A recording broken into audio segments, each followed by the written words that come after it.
Now you probably clicked this video because you're looking to buy a home soon. Maybe you've already bought one this year or maybe a few years ago, or you just like watching videos with guys that look like they have permanent Groucho glasses. Whatever the case is, let's have a brutal conversation about what's happening in the real estate industry right now. Now let me give you a little context of how I know this.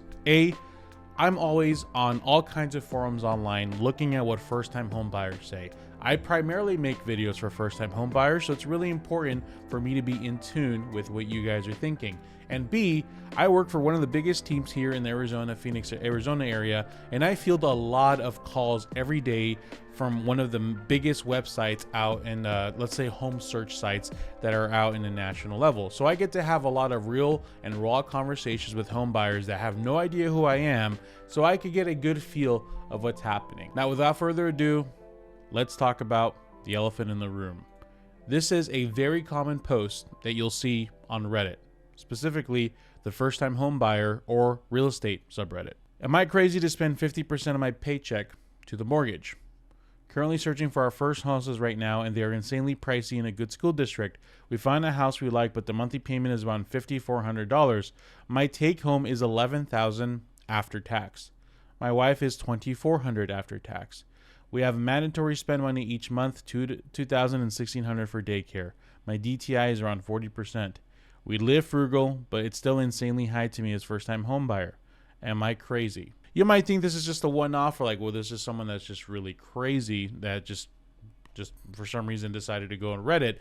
But you will be really surprised to find out, just by browsing on these forums, there is a lot of people that not only are asking people, is this a good idea, but more of them are actually going through with it. Now, in my experience with these conversations I'm having with everyday home buyers, it seems like the new average or the new normal is for people to just simply accept, well, most people are buying a house right now way above their means, and if I ever want to be a homeowner, I just have to suck it up and do it. So let's actually break down the numbers, see how this is even possible in the first place, and figure out what's eventually going to happen with most of these people.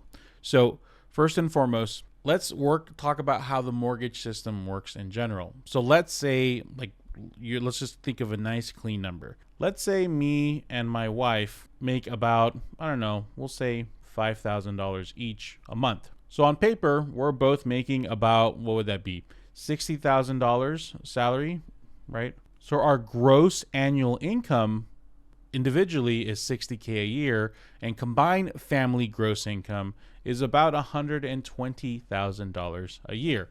And we live pretty nicely. So now what a lender will do is they'll get your gross monthly income, gross meaning before taxes, not what you're actually taking home. And they're going to determine that in most cases, you'll qualify between 43 to 50% of that amount. So let's use this for example. So let's say my wife and I are having a gross monthly income of about $10,000. Now there's two types of loans that work with. There's FHA and there's conventional.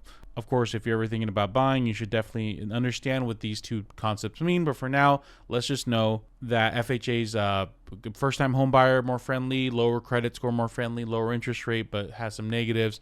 Conventional is probably more for higher credit people.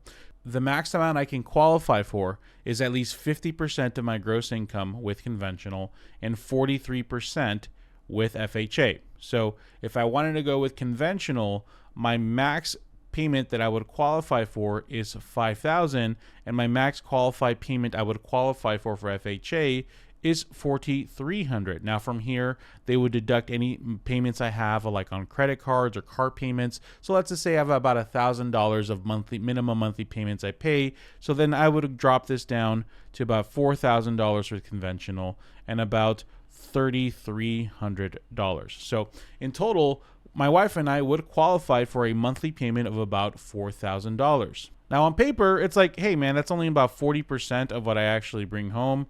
And I'm not counting bonuses. I'm not counting, extra stuff. That sounds good.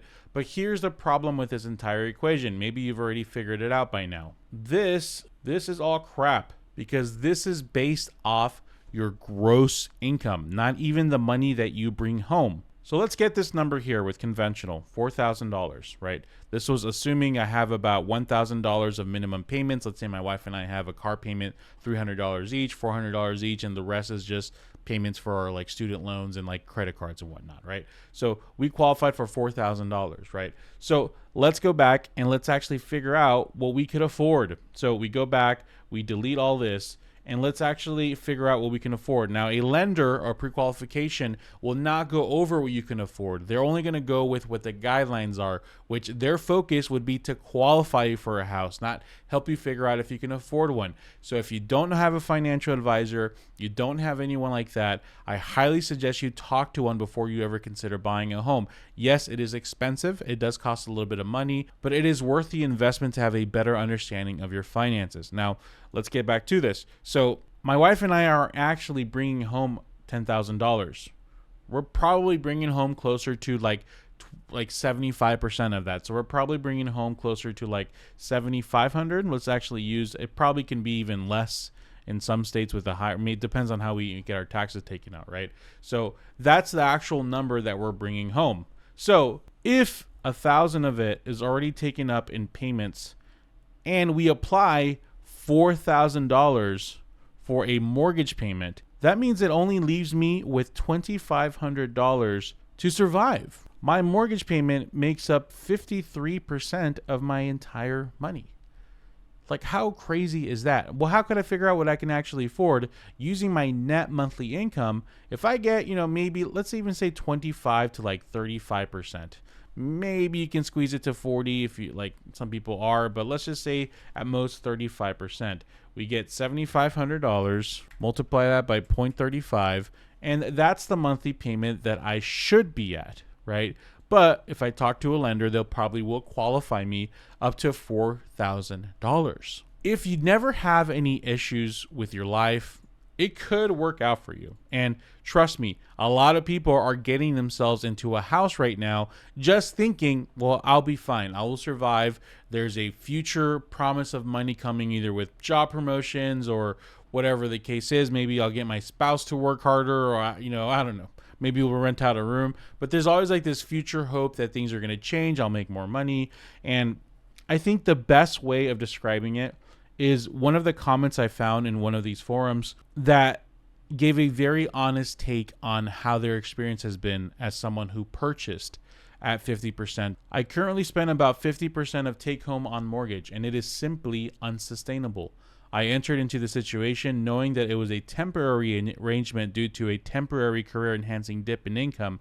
Our mortgage was 25% of take-home previously and will return to even better ratio in a few months. In the meantime, sinking half of my take-home into mortgage has been rough. It is hard to save any money, and it is stressful to spend any money on any luxuries. Even unanticipated emergency expenses feel like it's a big deal. I don't recommend it at all. I want to re-say that last line again because I really feel it's impactful. Even unanticipated emergency expenses feel like a big deal. I don't recommend it at all. I hope that whoever's watching this, I'm sure you can get your doom and gloom fix from what I talked about in today's video, but I hope everyone out there who is potentially thinking about becoming a homeowner in the near future uses this video as a warning. Uses this video as like a understanding that there are many people going down the path of least resistance, getting and really stretching out their budget. Do yourself a favor and be patient to make sure that your budget makes sense. Don't just go jump into the fray and trust that your real estate agent and your lender are going to know what's best for you. Our job is to be real estate salespeople. The lender's job is to sell mortgages. They all have managers above them telling them what they need to do and how many houses they need to, or mortgage they need to fund. Don't wrap yourself up in the tornado of buying a home by clicking contact the real estate person or DMing your favorite real estate guy or going into that open house. Do not do that without fully having a good understanding of where your budget needs to be. So that way, when you actually do talk with the lender, you do talk with your agent, you're like, this is where I need to be, and that's it. Like, boom. Like, there's no ifs, ands, or buts. I need to be here. And if this current environment doesn't support that, then we're going to wait for either rates to drop to a certain point or we're going to wait for prices to drop to a certain point. This is a good time to find out what that number needs to be. And if they're good at their job, then they will notify you when that's the time. I have a list of about 50, 60 people that I need to call as soon as rates hit 5.875, because there's a lot of people who are like, that's where I'm waiting for. Say I have a list of people that are like, hey, as soon as prices hit 350 in Goodyear, give me a call, right? So if the real estate agent's good at their job, they will reach out to you when things have hit there, so you don't have to be obsessed over real estate. But for now, you need to make sure to do the internal work and not do what a lot of people are doing right now. The odds aren't in your favor. Not everybody's going to be getting raises in their job. Not everybody's spouse is going to go and start making a bunch of money. Not all of us, freaking our TikToks aren't going to blow up and make us superstars. So we cannot make financial decisions, especially giant ones like buying a house, based on potential good news that will happen in the future. So I'm anticipating the next year, in the next 2 years, there's going to be a lot of people struggling. There's going to be a lot of people that aren't going to be able to afford their house, and you're going to see more short sales on the market. I don't think we're going to see foreclosures. I think a lot of people are going to intervene with their bank before it goes into a foreclosure and either have it become a short sale or something along the line. So I'm anticipating in the next year, maybe 2 years, you might see a bit of a rise of short sales. How massive that wave is, I don't know. All I do know is right now, people need to chill. People need to take a chill pill and like really evaluate their things. Whew, I feel like my blood pressure went up in that video. I had like an out-of-body experience there. Jeez Louise. Yeah. What do you guys think? You know, are you guys noticing this trend? Are people in your friends or family members, like, are they getting it? Well, I mean, they're not everybody's sharing like their situation of how tight it is, right? So we can't really know this.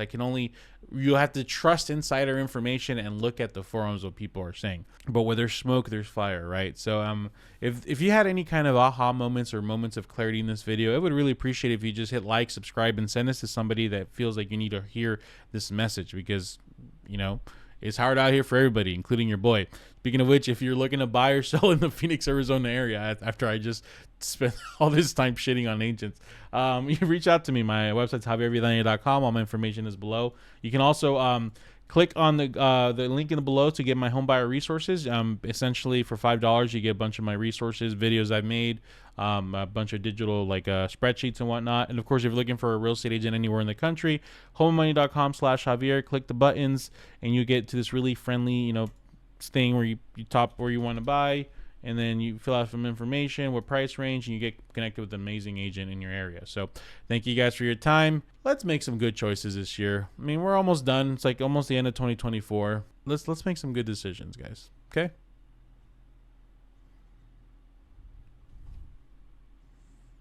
See ya.